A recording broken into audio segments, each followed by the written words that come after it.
Hello guys! Magandang hapon sa inyong lahat.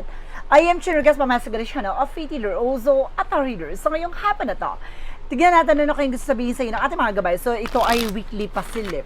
Na weekly pasilip para sa ating Vice President na si BP Sara Duterte. Hagilapin at tuklasin natin mga mangyari sa kanya sa hinaharap. Ito ay pawang gabay lamang, no? Pwedeng maganap, pwedeng hindi. Ito ay pasilip upang magbigay gabay sa kanya, upang maiwasan or hindi mangyari, no? Yung mga bagay na dapat mangyari. So, ibig sabihin dito, ito ay maaaring magbibigay gabay upang maiwasan niya yung mga hindi magagandang eksena na maaaring mangyari, no? If ever na, diba? Para at least may instinct and of course, meron siyang clues, no? Para may gabay, diba ganon. So guys, just for that, please give me information for it because don't forget to like and subscribe my channel and hit notification bell for more videos update. Hagilapin natin na tuklasin natin yung mga aring mangyari sa kanya sa hinaharap. And just for please give me an information po. So there's a King of Cups, no? There's a devoted supportive person. Meron ditong very devoted daw sa kanya. At sinusuportahan siya. Ano man yung bagay na kanyang gustong gawin. There's a default card for something, a leap of faith. No, mayroong bagay dito na parang sinusubukan din siya. No, mayroon siyang bagay na parang, kumbaga, tinitignan dito sa kanya. No? Merong taong kumukuha ng kanyang tiwala in the other side. Let's see, additional messages. And of course, there's a Kid of Wands. So there's something confident. No, kailangan niya, kumbaga, there's something confident, no? Lakasan niya ang loob niya, maging matapang siya dito, alisin niya alinlangan at takot niya. No, and of course, at the same time, meron daw dito babaeng malakas ang konpiyansa. And there's a Six of Cups. No, there's something familiarity. Or there's a past person coming back. No, maaring may mga bagay na maaring manumbalik. Or mayroong about sa nakaraan na maaring maungkat. No? Babungkal. Additional messages. And of course, there's something guys with the 8 of Wands. So there's something information, communications coming in. Meron siyang mga transaction and information dito na maaaring dumating. And there's a 3 of Swords. Now, there's something pain. Now, masasaktan at mahihirapan siya dito dahil meron taong tatraidor at talagang, kumbaga, mag-ano sa kanya na maglalaglag at the other side. What is the King of Cups? There's a Chariot for action and movement. Meron ditong kumbaga kikilos at gagalaw sa eksena. No? Magkakaroon ng changes sa development, sa situations na to. And of course, sa Hierophant, no? Marami siyang bagay na dito ay matututunan. No? Kumbaga magkakaroon siya ng realization dito. So, ano man yung bagay na nangyari sa kanya? Sa kanya isang hudyat to na para matutunan niya. Meron ditong dalawang panot na raaring related sa religious factor. No? Nakita niyo yung parang panot. Yan. Kumbaga related daw yung sa religious factor. Sila yung, kumbaga, konektado doon, no? So, let's see, additional messages. And there's a 10 of Pentacles. 10 of Pentacles is something a long term. No, there's something about sa mga ari-arian, no, about sa wealth, kayamanan, no, meron dito, oh my God, so ibig sabihin dito, na malakas ang loob niya dahil malaki ang pinangahawakan niya.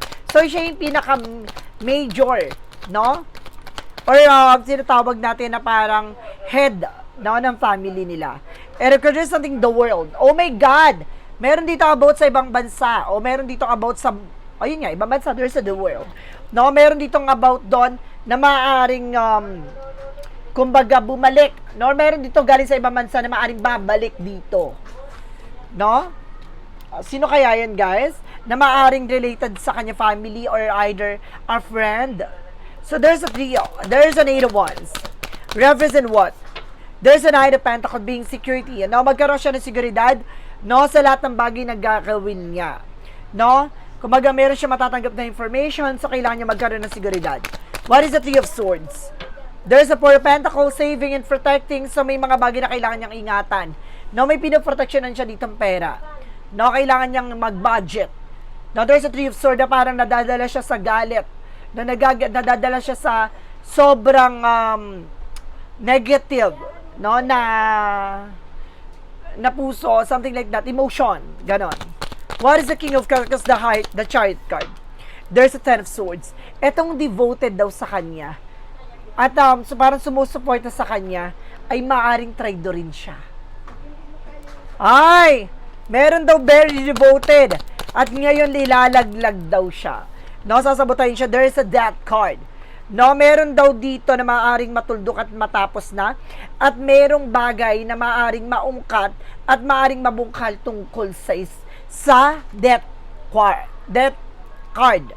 No, it's either death squad or something, death situations, ganon. So, may tungkol doon. No, there's a religious factor na maaaring pinapakita what goes around comes around. No, there's a principle of karma.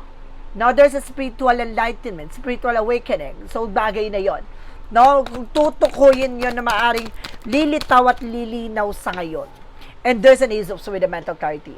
No, maaaring ito yung bagay na maaaring magbigay sagot sa lahat ng tanong. So, maaaring maraming maungkat tungkol sa mga nasyegi, ganon. And there's a Knight of Wands. So, meron daw ditong nagtsatsaga, no? At talagang nagpapatuloy na nagsusubaybay. Oh my God! I feel something. Ito yung friend na mataba, na bakla. Ganon. No? Oo, parang it's either babalik siya, no? Maaring, kumbaga, mapapabalik siya. Ganon. And there's a strength with a confident. Lakasan ng loob, no? Lakasan ng loob talaga dito. No, kumbaga sinisecure nila. Ano man yung bagay na, there's a transactions kasi. No, and there's a King of Sword. Meron daw puputol lang kanilang himakinasyon. No, may puputol lang kanilang kaligayahan sa eksena na to, lalaki. No, talagang lilinaw sa lahat. Oh. What is the outcome, guys? For the outcome, revisit with the Knight of Sword. Very stressed na raw, no? Ang ating Vice President, very stressed na siya. And frustrated na siya. There's a Knight of Sword. Bumibilis na raw ang takbo ng eksena. Ay, pabilis na raw. And of course, there's something, guys, with a Wheel of Fortune with a turning back. So, ibig sabihin dito, what goes around, comes around, tulad na sinasabi ko. No, kumbaga, ano man yung bagay na kanyang ginawa, there's something bounce back, there's a good and bad thing. So, depende yon. Ganun yon, ha? At meron bagay na parang gigisayin sila sa sarili mantika with the Five of Swords.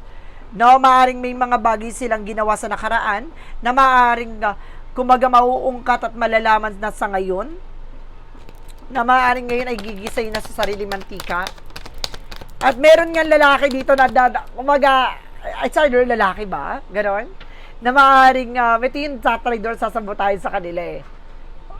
Kumaga, ito na yung taong, kumaga maglalaglag sa kanila, ganon. Na itong lalaki ba or kekla, ganon. And there's a Knight of Wands for slow and steady. No? Kumaga, unti-unti na, no? Nagkakaroon ng klaradong eksena dito. No, tumatapang na at meron dito nagiging mas matapang na. And there's a Kingman. May ipit siya dito. There's a Kingman. There's a stock. Ito yung taong mag-iipit sa kanya sa sitwasyon na to. Lalaki nga. So let's see what is additional messages tayo with an angel spirit para sa ating Vice President. Ano man yung bagay na maaaring masagap natin sa kanya about sa impeachment ka.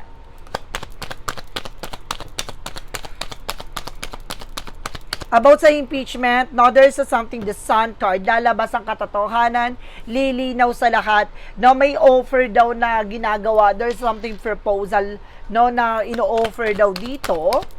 And of course, there's something, guys, with a magician, mina-manipulate, no? Meron daw ditong susubukan i-manipulate or susubukan bayaran. Now, there's the Sun card, pero lalabas ang katotohanan pa rin. So, ibig sabihin dito, naman yung bagay na ginawa, there's a power of God, no, talagang mangyayari ayon sa kalooban ng Diyos. There's a Page of Cups, no, there's something fishy, no, mayroon talagang balansang isda na maaaring umalingasaw. Ibig sabihin, mayroong bagay na maaaring malaman, lumabas ang baho, no, tungkol dun sa eksena, no, na susubukang may sumuhol. Additional messages. Ano pa yung gabay sa kanya? There's a Nine of Pentacles, there's a, oh my God! Alam mo yung may potential na, nandun na yung potential para maging maayos ang sitwasyon, maging malago. There's a Devil card, kinain lang siya ng something greediness. No, there's a something Devil card for demonic. No, parang kinain siya ng, kumbaga, akala niya, kumbaga, ano siya, parang very entitled, no, parang ganon. Ang nangyari kasi dito, feeling niya kasi, kontrolado niya lahat, feeling niya, kumbaga, kaya niya na lahat ng eksena, gano'n, no matter what, kasi kaya siyang, mayroon siyang pera, gano'n. And of course, there's something the moon card, revelation. Lahat ng bangungot na eksena ay maaaring gigisingin na siya sa katotohanan. There's a devil card, no, na maaaring itong bagay na to, na maaaring, ano man yung bagay na ginawa mo, no, or ginamit mo with the devil card, lahat ng bagay na yung marireveal. Dahil may tatalak, no, may magsasalita against dyan, towards dyan.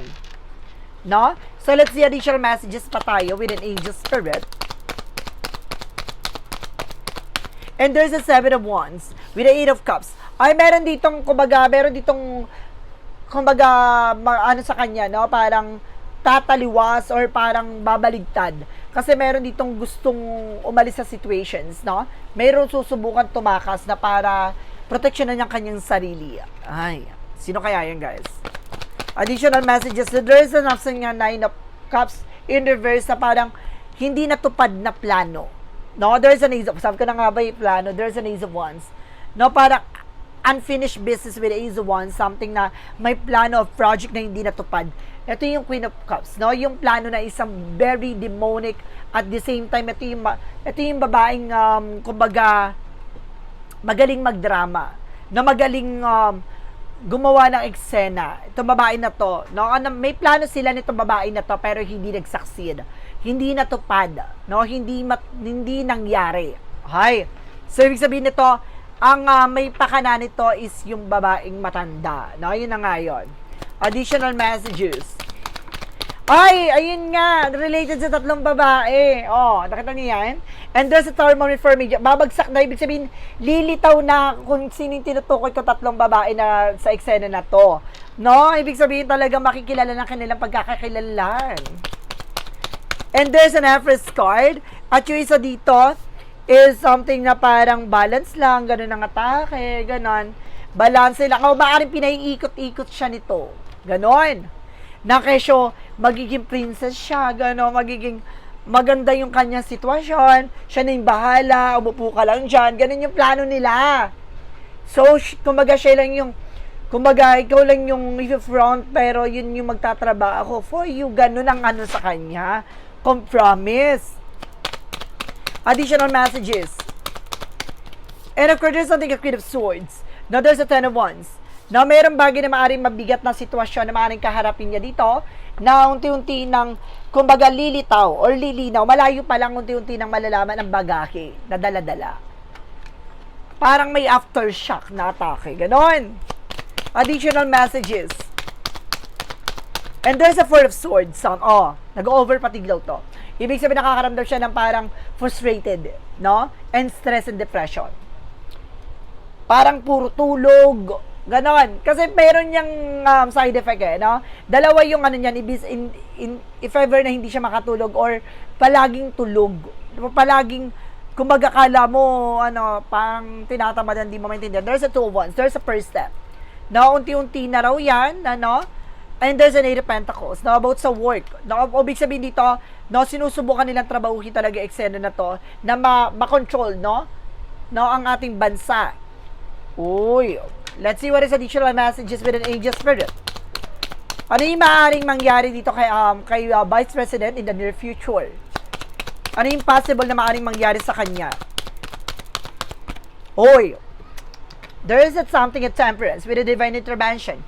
May paalala dito, kailangan mag-pay attention. With the 4 of Wands, see, this is something, a gathering. Magkakaroon ng gathering with their families. And there's a karma with the justice card. No, mayroong justice dito. And the judgment. Diba? Ginustice ka na, ginudgment ka pa. Diba? Kumbaga, ang husgado, ang karma, ang huhusga sa lahat. Talagang pinapakita na walang makakatakas sa karma. Na walang makakatakas kapag ayon sa kalooban ng Diyos. Ganon. So, let's see. Additional messages pa tayo for your last message. There's a Hermit card. There's a partnership. It's ibig sabihin dito, kumbaga, itong bagay na nangyari na to sa kanyang buhay, kumbaga, ayon sa kalooban ng Diyos, there's a Hermit card with a partnership. Inilagay siya doon, talagang itinakda siya na maaaring maging partner ng president, Not just because kumbaga magkakaroon sila ng partnership with a good thing. Kumbaga siya yung magiging daan upang kumbaga linisin, no, upang malaman kung anong katotohanan sa likod ng kanilang mga pangalan. So ganoon. So it's something a spiritual journey, spiritual awakening, no, sa lahat ng mga tao, sa lahat ng mamamayang Pilipino, namumulating kayo sa ganto at gigisingin kayo sa ganto. Ganon. So let's see what is shadow work represent what. Ipinaniwala kayo sa gantong eksena, pero ngayon malaaring lumiliwanag at maaring magising kayo sa bangungot na to. Ganon. What is a shadow work represent what? And there's a stubborn, flexibility, resolve, and growth. It can denote perseverance, but it also may hinder progress. No, kailangan niya magpatuloy sa kanya ginagawa kahit na hindi niya makita, no, yung magiging kumbaga outcome. No, there's a resolve and growth. No, maaring kumbaga it's either ma-resolve niya to o maaring matapos na ang issue na to. There's a clarifying for a life situation. So let's see what is additional messages. So there is something, guys, with real promise. Sabi ko na nga, it's all about real promise. No, may pinangako kasi dito Release the chain of the past and dance to the realm of possibilities. No, kailangan niya ng pakawalan, no, ang kadena ng nakaraan. No? Kailangan niya ng kumbaga harapin ano man yung bagay na kanyang dinaranas ngayon. There's a what lies beneath the future. Parang meron siyang bagay na gustong kumbaga meron kasi there's something na parang hidden plan No, like I mean na parang may plano siya, no, simula pa lang, no, may plano na sila na ganito ang gawin, pero hindi sumang-ayon ang kapalaran sa kanila. No, parang gusto nilang baliin ulit ng eksena, no, na para mas lalong madiin, no, at mas lalong sisihin, no, ang mga dating, yun nga, no, like Marcos says, no, kumbaga mas lalo nilang idiin sa eksena na yon at sila mismo ang umangat sa eksena. Kapag ikaw yung taong kumbaga gusto mo ay makalamang at makasira at makaperwisyo na ibang tao, ikaw mismo ang makakaranas ng karmang karapat dapat para sa'yo. Ganun yon. No, kumbaga yung sayaw ng eksena o tugtog ng eksena, no, nakakala mo kaya mo sabayan, sintonado ka pala. Diba? And there's a knowing they fuck up. Ay, nauna na yung what lies? Oh my God! Ay, last na pala to kasi. Okay. Oh my God!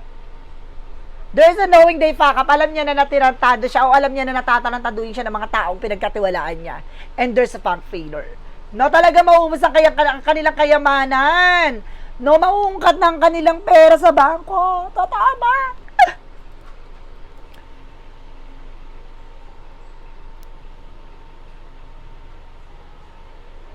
Eksena, actually.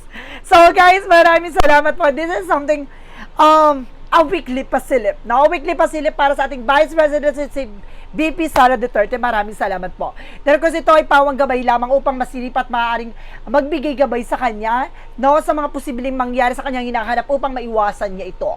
So, of course, guys, ito ay entertainment purposes. And of course, don't forget to like and subscribe my channel and hit the bell for more videos update.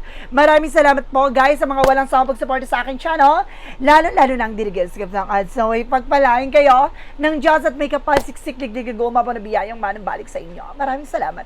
And see you in the next video. Bye-bye and bye-bye.